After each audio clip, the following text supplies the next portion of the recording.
Jalla Allah Subhanahu wa taala yang telah memberikan kita nikmat sehat, nikmat iman, nikmat berdiri di atas sunnah Nabi sallallahu alaihi wasallam. Kita tidak luput juga salawat serta salam kepada habibuna Muhammad sallallahu alaihi wasallam, kemudian kepada keluarganya, kemudian kepada ahli baitnya, dan kepada para sahabatnya dan pengikutnya yang berdiri di atas sunnah Nabi sallallahu alaihi wasallam hingga akhir zaman nanti, dan insyaallah taala yang sedang duduk di majelis ini termasuk di dalamnya. Baik. Alhamdulillah, malam ini kita menggelar apa? Daurah tajwidiyah atau daurah tahsin yang membahas tentang makharijul huruf dan sifatnya. Perlu diketahui, pembahasan makharijul huruf dan sifatul huruf adalah pembahasan yang paling pertama dalam ilmu tajwid. Kenapa pembahasan pertama? Kenapa pembahasan pertama? Para sahabat dahulu kala mereka tidak memukul anaknya karena salah hafalannya. Akan tetapi mereka memukul anaknya karena salah dalam pengucapan hurufnya. Contohnya, kita membaca ihdinas sirata menjadi ihdinas sirata, atau membaca ihdinas sirata menjadi ihdinas syirata. Kemudian membaca ta seperti ta. Membaca apa? Ta seperti ta. Dan itu terjadi di tengah kita. Apalagi ketika sholat. Perlu diketahui jamaah yang dimuliakan Allah Subhanahu wa taala, Al-Fatihah adalah rukun daripada sholat. Kemudian Al-Imam Syafi'i mengatakan barang siapa yang meninggalkan tasydid dalam surat Al-Fatihah, sholatnya batal. Kemudian banyak yang membaca dari kita iyyaka na'budu wa iyyaka nasta'in, membacanya iyyaka na'budu wa iyyaka nasta'in. Tidak ada naber, penekanan dalam ya bertasydidnya. Maka itu merubah makna. Yang kita menyembah kepada Allah Subhanahu wa taala menjadi menyembah kepada cahaya matahari. Wajib bagi seluruh umat muslim mempelajari tahsin dengan benar. Banyaknya yang hadir di pelajaran tajwid teori atau nazari daripada hadir di majelis tahsin tatbiqi, ilmu tajwid praktek. Ini hadir semua nggak nih? Hah? Baik.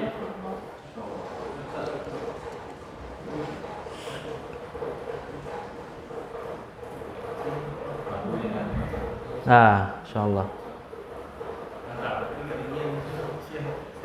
Kependekan ini.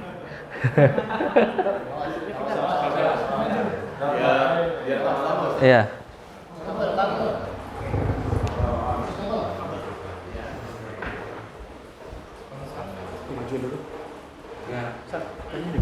Oh ya, syukran Pak.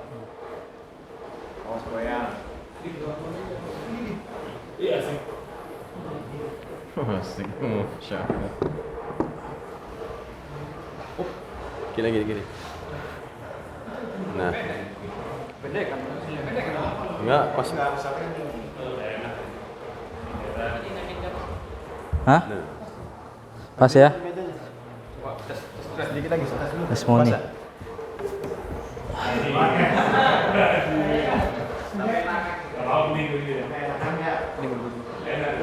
Mundur dikit atau majuan dikit? Yang nyaman gimana? Gini aja. Kelihatan nggak saya?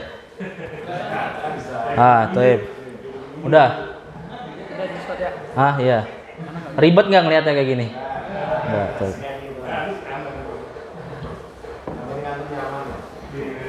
Ini aman. Udah. Nyaman Ustaz. Iya, jelas. Udah lagi apa udah pas. Hah? Udah pas. Yang belum pas hati ini.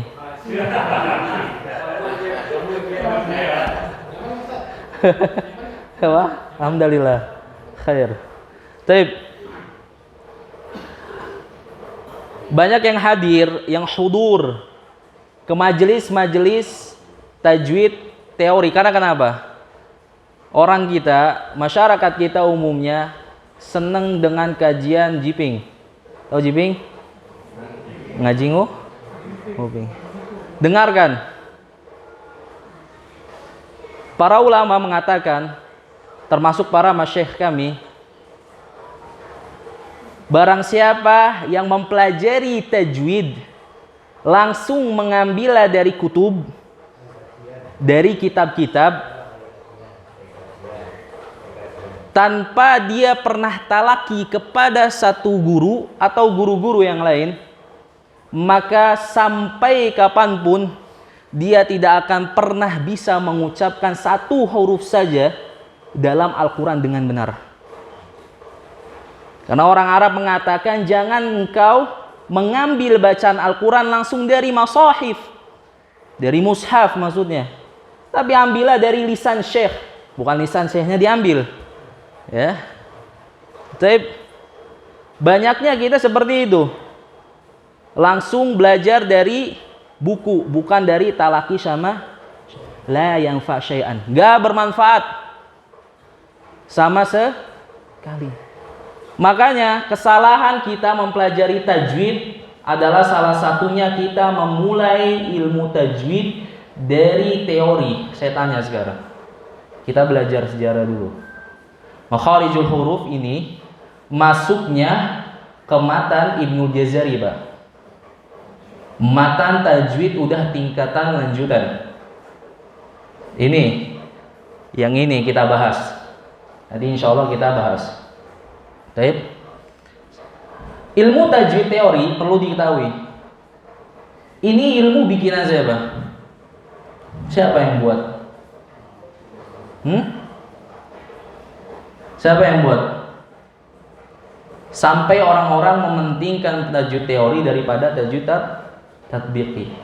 Maka saya katakan, tajwid yang paling asli, ilmu tajwid yang paling asli dalam ilmu bacaan Al-Quran atau qiraatul Quran atau fasahatul lisan adalah ilmu tajwid tatbiqi. Banyak orang salah kaprah mempelajari tajwid teori sampai berkitab-kitab, sampai mengikuti daurah berjuta-juta. Ngapain? Sampai ikut daurah di hotel 3 juta. Apa yang antum dapat? Apakah antum mendapatkan bagaimana membaca isti'adzah sesuai bacaan Nabi SAW? Seperti yang dikatakan Syekh Shalih Utsaimin mengatakan, tidak penting ijazah, yang penting adalah bacaan yang sesuai dengan Nabi SAW. Ijazahnya banyak di rumah, mau antum ambil nggak apa-apa. Utruk ma la yanfa'uka wa khudh ma yanfa'uka. Buanglah, tinggalkanlah apa yang nggak bermanfaat bagi kita. Apalagi kita masih bidayah, kita masih mubtadi, kita masih awal-awal belajar tajwid. Jangan sok-sok mau ikut daurah. Yang penting daurahnya sama syekh. Sekarang sama ustadz aja antum masih banyak dibenerin, apalagi sama syekh. Kemudian apakah 100% kita paham apa yang disampaikan syekh? Enggak. Buang apa? Buang-buang duit. Maka ambillah yang bermanfaat. Hadir di majelis-majelis tahsin tatbiqi, nggak sulit. Praktek itu nggak sulit. Teori malah yang bikin ngantuk. Benar kan? Sah.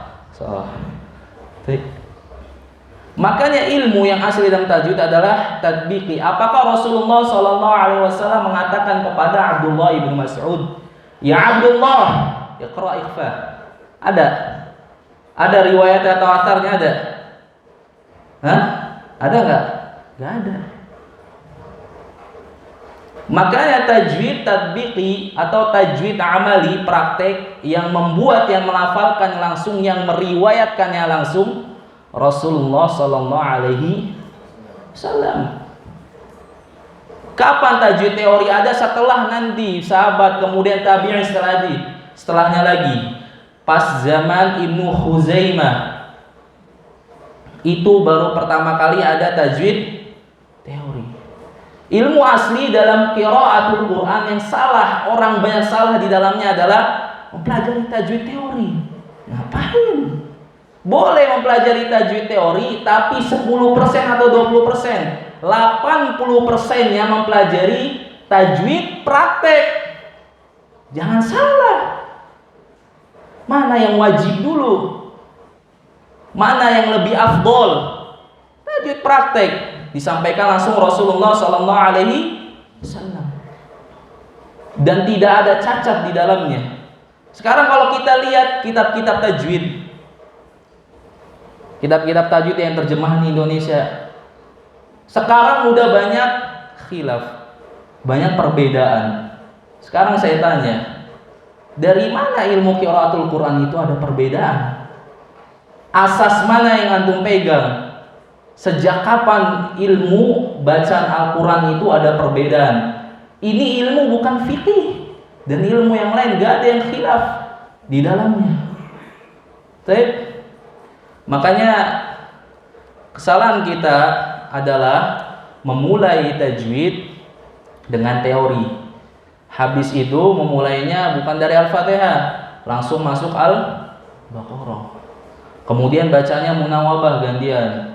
Terus mutar, tidak diperhatikan oleh guru-gurunya. Baik. Makanya kita di sini akan membahas makharijul huruf. Baik. Belum ngantuk ya, Pak? Nanti kalau ada pertanyaan di akhir ya.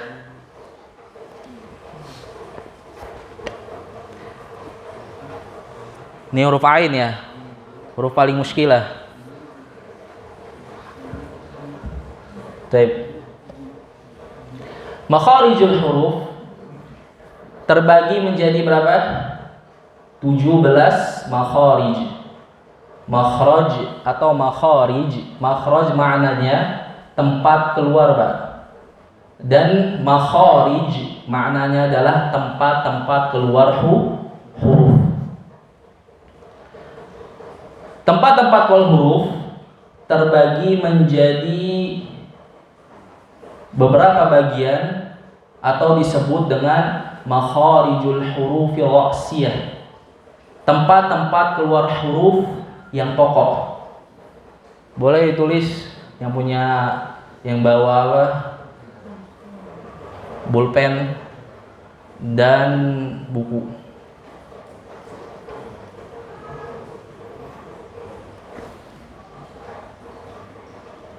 Bagi setiap muslim wajib mempelajari Al-Fatihah dengan benar.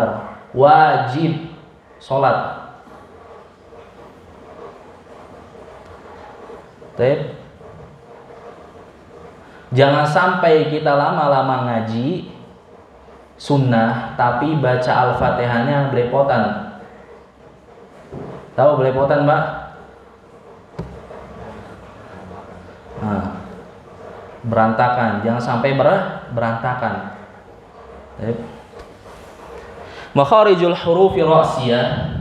Yang pertama adalah al-halq, tenggorokan. Nanti satu-satu ya kita praktekkan.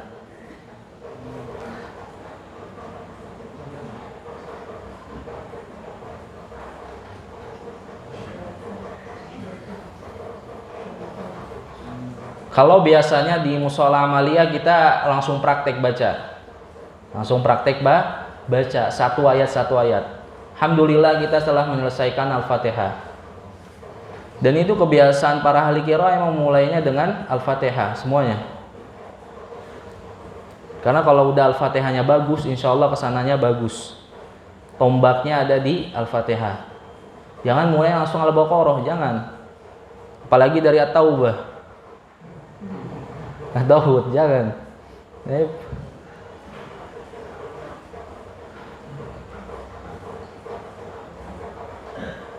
Kita lebih unggul daripada, apalagi orang sunnah ya. Kita unggul, kebanyakan ustadz-ustadz atau orang-orang salaf itu membacanya sekarang sudah lumayan daripada orang-orang yang lain. Lebih bagus bacaannya. Makanya saya katakan gak ada bacaan yang 100% benar kecuali Rasulullah SAW. Kenapa? Ada yang bisa jawab gak? Kasih hadiah. Hah? Kenapa langsung dari Jibril? Hampir 50%. Sabar Pak. 50% udah benar. Ada yang mau nambahin? Bacaan Al-Qur'annya langsung disampaikan oleh malaikat Jibril, dimasukkan ke dalam hati. Sama. Cuma beda aja penjelasannya. Ayo ada lagi? Hah? Apa? Oh, difasih. Difasih itu apa nih pengertiannya difasih? Oh. Hah? Oh, fase. Sahabat juga fase. Sampai Rasulullah SAW ketika Abdullah bin Mas'ud membacakan wa idza fa kaifa idza ji'na min kulli ummatin bi shahidi wa ji'na bika 'ala haula syahida fabaka, nangis Rasulullah. Kemudian memuji bacanya Abu Musa. Kemudian Rasulullah siapa yang memuji bacanya? Ayo. Hah? Allah Subhanahu wa taala. Apa Pak pujiannya? Bagaimana? Ya betul tuh dari 20%. Tinggal sebutin aja ayatnya.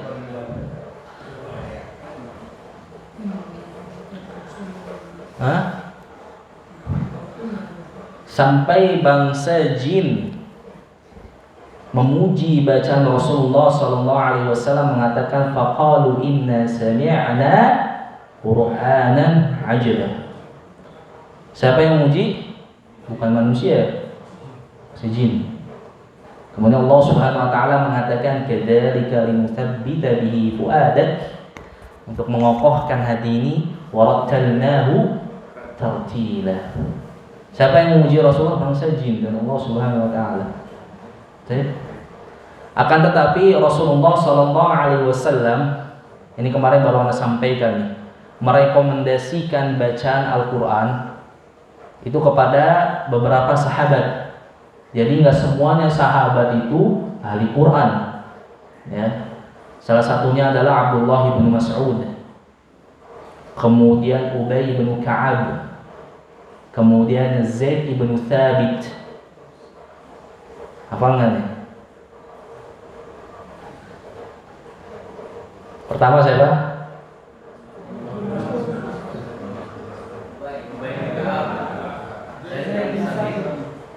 Kemudian Utsman bin Affan. Kemudian Ali bin Abi Thalib, dan di sana adalah Mu'adz bin Jabal, seperti yang dikatakan Bukhari. Tapi dalam urutan sanad Mu'adz bin Jabal tidak ada. Adanya 5 sahabat ini. Salah satunya muridnya adalah Abu Abdurrahman As-Sulami. Itu Pak Abu Abdurrahman As-Sulami siapa? Itu periwayat bacaan yang kita baca di Indonesia. Kita belum tahu kan? Jangan sebut nanti di ini bacaannya bacaan MUI atau bacaannya bacaan yang dibaca Ustadz, riwayatnya. MUI nggak pernah meriwayatkan, negara tidak pernah meriwayatkan bacaan. Atau kalau orang tahfidz bilangnya dia bacaannya pondok, ya kayak gitu. Enggak, salah. Kita sekarang udah tahu ilmunya, itu yang meriwayatkan dari tabi'in kibar adalah namanya Abu Abdurrahman As-Sulami. Itu yang meriwayatkan. Jasanya beliau, riwayat kita sampai ke Indonesia dibaca. Bagaimana tuh pahalanya? Kemudian beliau mempunyai murid namanya Al-Imam Asim bin Abi An-Najud, atau namanya ada yang meriwayatkan lagi An-Nujud, dari Kufah. Imam Asim itu dilahirkan dengan keadaan buta. Kemudian diriwayatkan lagi kepada Imam Hafiz, kemudian seterusnya sampai hari ini, detik ini kita membaca riwayat tersebut. Ada yang mengatakan bahwasannya riwayat-riwayat yang sahih dari Nabi SAW ini buatan Mu'tazilah dan buatan Imam Ibnu Jazari. Bagaimana seorang mengatakan seperti itu? Kalau ilmu ini mempunyai sanad mangkul. Ada yang mengatakan bahwasannya riwayat-riwayat yang tadi saya bacakan ke bapak-bapak itu riwayatnya bikinan Mu'tazilah. Kata orang Mairama, sungguh telah atau masuk akal nggak sih? Ya kan? Masuk akal dong. Baik. Sampai Al-Imam Syafi'i mengatakan, qiraah saya, bacaan saya adalah bacaan Ibnu Katsir Al-Makki. Bedakan, ada Ibnu Katsir Al-Makki itu hidupnya sebelum Ibnu Katsir Ad-Damashqi, mufassir. Tahu mufassirin? Masyhur kan? Ya kan? Tafsir. Dah khatam tafsir apa? On the way ya. Insyaallah. Baik. Ada Ibnu Katsir Al-Makki, ada Ibnu Katsir Ad-Damashqi. Yang hidup duluan ini Ibnu Katsir Al-Makki, dan ini bacaan dipakai Al-Imam Syafi'i sampai akhir hayatnya. Beliau mengatakan qiraah saya adalah qiraah Imam Ibnu Katsir Al-Makki, adalah bazzi dan kumbul.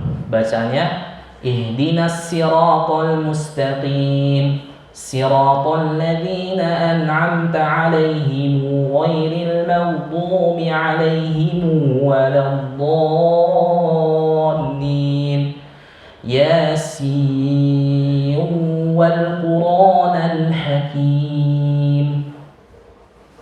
Kalau orang yang mengatakan ana Syafi'i, berarti dia bacanya Ibnu Katsir, tapi nggak bakal kenal. Tasim dulu aja, nggak usah ke Ibnu Katsir, kejauhan.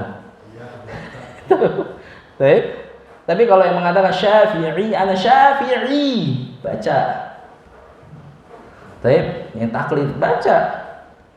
Kalau mengatakan bahwasannya riwayat ini buatan Mu'tazilah dan Al-Imam Ibnu Jazari rahimahullah ta'ala, ngapain Imam Syafi'i baca? Pintaran mana Imam Syafi'i yang mandum? Masalah periwayatan lagi. Kemudian Al-Imam Malik membaca riwayat Imam Nafi' Al-Madani. Bacanya Sabbihisma rabbika la'la, seperti itu. Kalau riwayat ini bantahan untuk mengatakan ini Mu'tazil. Ngapain Imam Malik membaca riwayat Imam Nafi'? Imam Malik muhaddits. Tahu kan? Lebih paham mana antara hadis tentang hadis yang sahih atau riwayat yang sahih dari Nabi SAW timbang antum. Makanya ini orang-orang ini datang aneh setelah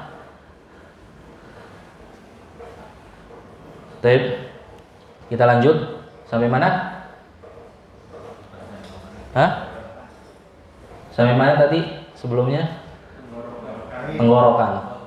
Nyambung melebar panjang ya. Seru Pak. Berarti kita sekarang udah tahu ilmunya nih. Kalau ditanya jangan riwayat Indonesia.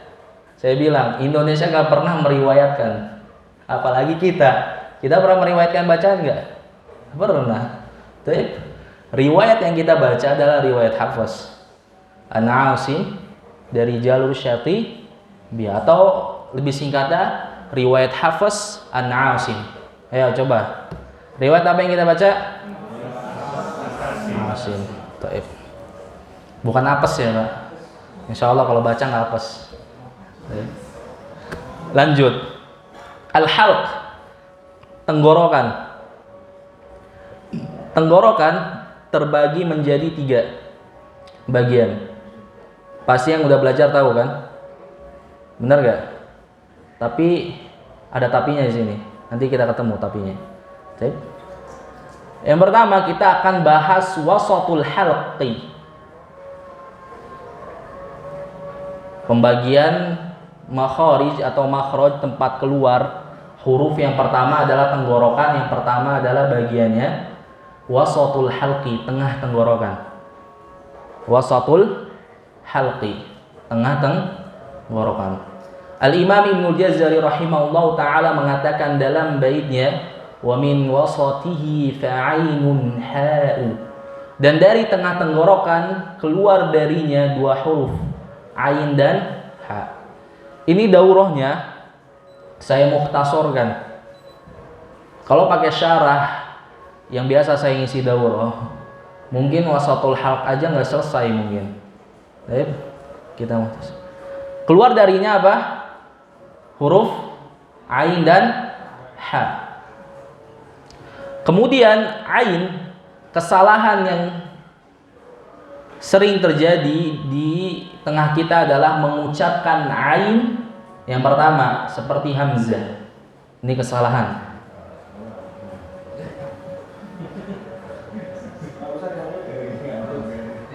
Mau maju? Mengucapkan huruf ain seperti hamzah. Kedua ini yang hampir semuanya mengucapkan ain dari dari hidung, khayshum. Karena gini Pak, pernah dengar kori-kori? Pernah dengar kori-kori? Kalau baca, kalau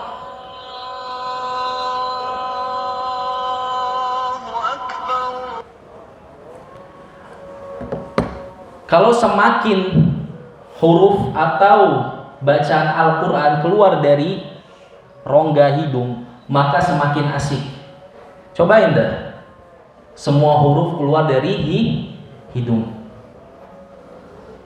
Maka ada metode, Anda nggak sebut, yang dimana dia mengatakan bahwasana ain ini keluarnya dari rongga hidung. Ini dari mana? Al-Imam Ibnu Jazari mengatakan wa min wasatihi fa'ainun ha'u. Dan dari tengah tenggorokan ada huruf ain dan huruf ha. Baik. Ain keluar dari mana? Tengah tenggorokan. Kesalahan yang kedua adalah mengucapkan ain dari tenggorokan. Nanti kita praktek. Nih.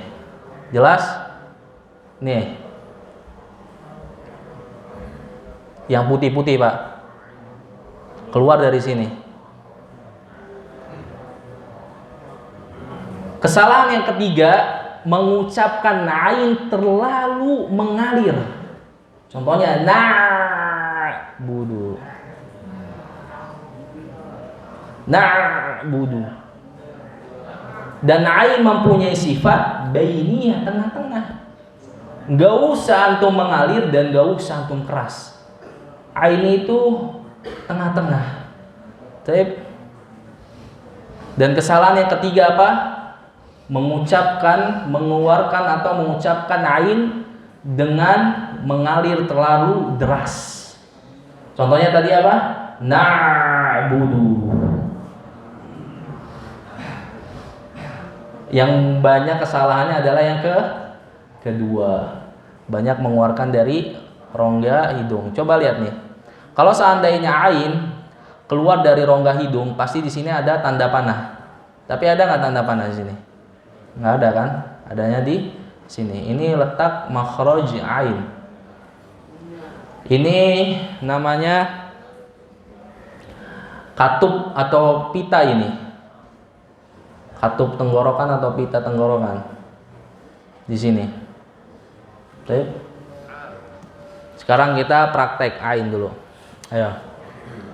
Baru nanti kita ke huruf ha. Ya, sini dulu, balik dulu. Atau mau dengerin dulu? Ada ininya nggak mic-nya?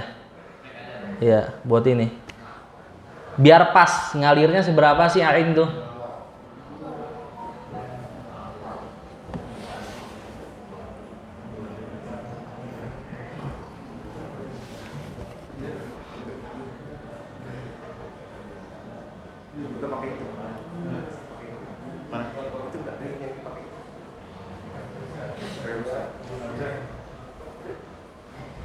Pakai mana nih? Itu coba nyala nggak?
Cek 1 2.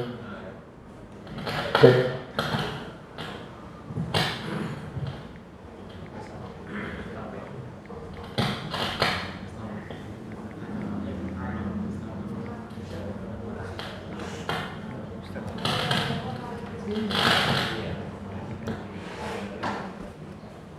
Ini nggak bisa diucapkan dengan benar kalau cuman teori. Nggak bakal bisa. Udah uji kompetisi di lapangan kita. Nggak sembarangan. Nggak bisa. Kenapa orang Arab ketika dia SMP, dia udah belajar syariah, Pak? Kenapa? Karena dari SD dia udah ditekan untuk masalah Al-Quran. Dan wajib, bukannya gini. Kan itu belajar syariah, nggak apa-apa lah, qiraahnya biasa aja. Wajib kita baca yang benar. Al-Fatihah. Berapa kali sholat? Berapa kali sholat sunnah? Hah? Sholat sunnah berapa kali? Kita sholat wajib. Belum sholat Jumat. Bayangin, kalau sholat Jumat kita baca iyyaka na'budu wa iyyaka nasta'in. Antum nggak takut? Takut. Atau sholat Idul Fitri, Idul Adha, ribuan. Kemudian antum baca iyyaka na'budu wa iyyaka nasta'in, kemudian ihdinas